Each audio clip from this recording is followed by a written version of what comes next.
I mean, if we love this country, this is a perfect example of it, this whole issue of energy and global warming. You can't just spend and innovate your way out of this. You can't. We're going to have to actually alter our behavior. And I know it's not supposed to be good politics to say that, but I believe it. I absolutely believe it. I think it's the truth. And I think Americans will respond if the president actually asks them to respond, to drive more fuel-efficient vehicles, to conserve in their homes and in their workplaces. I mean, I think those are the things that we need to do. And as to affordability, I think whether it's fuel oil that we're presently using, whether it's coal, I think what we need to do, what's happened in America is we've taken away the money, the funding for programs that help particularly low-income families, but also middle-income families, to be able to afford this energy. And then we should be doing exactly the opposite. We need to be helping people. I haven't talked about this at length today, but I hope somebody will ask me a question that will allow me to. But the middle class in this country is in a heap of trouble and is struggling. And what's happening is we got some rich, very rich people that are doing great, and the rest of America is struggling. And we don't have, that's part of what when I say people don't feel like their children are going to have a better life, like when I was growing up in the 50s and 60s. Well, let me just take a second and talk about this now. If you look at what's happening in historical context, it's very important, because basically back before the Great Depression, we had the Gilded Age, the Carnegies, the Mellons, the Rockefellers. They owned America. That's the way it was. Then along came the Great Depression, and along came World War II, and most importantly, along came a president named Franklin Delano Roosevelt. And he put in place a series of laws and policies that transformed this country. And as a result, in the 40s, 50s, 60s, time during which my parents grew up, what happened was there was widespread prosperity. This gap between the rich and the poor got narrowed dramatically.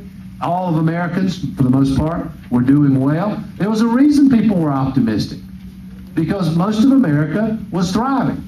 And what's happened is we've gone back in the opposite direction. Now we're back to the place where wealth and income is concentrated at the top.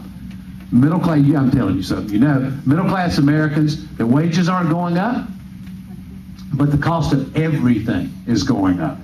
Health care, gas, you got to send your kids to college tuition, everything is becoming more expensive. And if we actually want to strengthen this country economically, and we want to make sure that we have long-term economic growth, we must strengthen and grow the middle class in this country. Energy is a piece of it. Universal health care is a piece of it. Raising the minimum wage is a piece of it.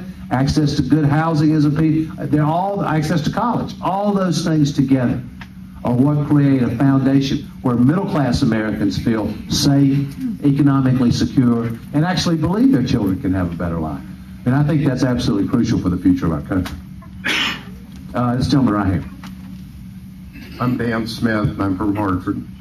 John, I've been with your campaign since '03, and my question that people have been calling me about is the military personnel, the Air National Guard, the Army Guard, what kind of benefits are they going to get after they get back?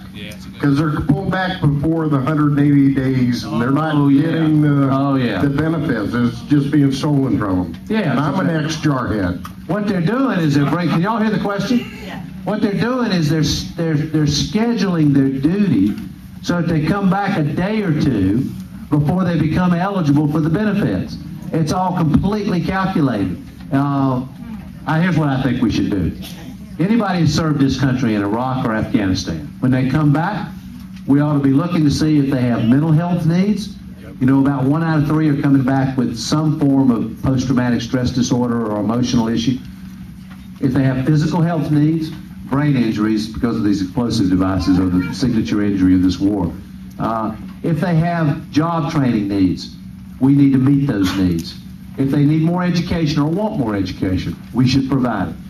We ought to help their families. And that means they have child care needs. America should be helping with that. If they, the pay. You know, we got the reserve and the guard. People are having to leave their jobs and go put their lives on the line in Iraq and paid, you know, that's right, 50% or 60% of what they were making. That's not right. We need to narrow that gap. And finally, I think we ought to help them find a job. You know, if they're coming back from serving this country in Iraq, the least that we could do in America is go into the community where they want to go and go to employers and say, here's a great American patriot.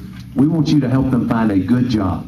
I think that's what America should be doing. How about this gentleman in the back? My name is Mark Van Sickle. I live about 2 blocks over here. But anyway, the point is that my contention is that any one of the 8 Democratic candidates could run this country a hell of a lot better than the Republicans can. Now, that's not much of a test, but I agree with you. Isn't that a nice feeling, by the way?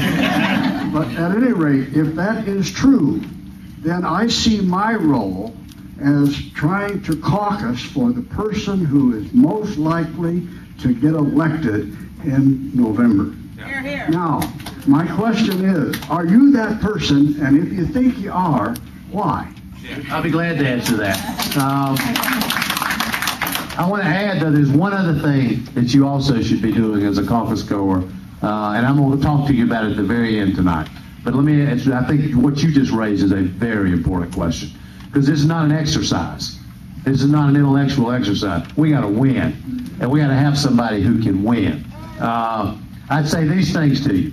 You're looking at the only Democrat who actually won in a red state. I was elected to the U.S. Senate running against the Jesse Helms political machine in North Carolina, which is a red state. That's the first thing.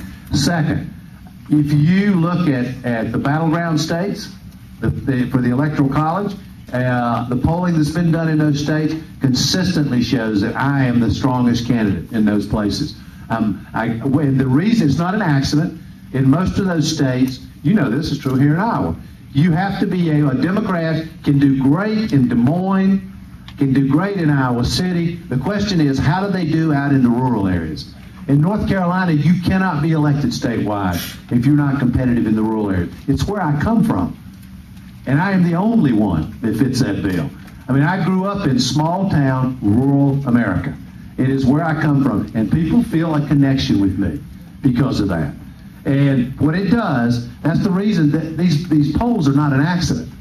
I mean, people who live in southern Ohio or in rural Indiana or Kansas or wherever, they see me and they see Elizabeth and they say, these people understand me. They grew up similar to the way I grew up, and they understand me. It matters. That matters in being able to win. And I'll just add one last thing. It's also true that I've been through this war. I've been through it. I know. And whether it's Iraq or whatever the issue is, you learn from what you've seen in the past. And when these people come after you, and they're coming after us, the Republicans, they are coming after us. You got to go back at them harder than they came after you. You got to fight back with everything you've got, because there's so much at stake. Look at this mess in Iraq. Look at these people who don't have health care in America. There is so much at stake in this battle. And I'm telling you, you're looking at somebody that will fight with everything I've got. I'll give you one example of that. One of the last legal cases I had before I got in public life, I represented this little girl who was severely injured because of a problem in the way a swimming pool drain was made. She had to be fed through tubes, basically, for the rest of her life. And they'd been other kids hurt the same way, and they just hid it. They didn't tell anybody. And the family, of course, was very distraught, very upset. And I sat with them and I said, listen, there's reason to be hopeful. We can help your daughter. We can give you and your family hope. We can give her a good life. So what I did is I gave that family hope. And then I walked into the courtroom and I gave that company hell. And we got justice for that kid. And I'm proud of what we were able to do. And I will fight with everything I've got for the cause that we're engaged in. I'll tell you that too. Yes. My name is John Wall, North Warren County. And I want to kind of go over to immigration. Currently we're spending, millions of dollars to put these illegals back to their home countries. Why are we doing that? Why don't we just take them and deposit them on their particular embassies, let their own governments transport them back home? It begins to cost those people money. They're going to start trying to stop their people from illegally crossing the border and coming here. Because I'm tired of it. Yeah. Well, I think there are a bunch of things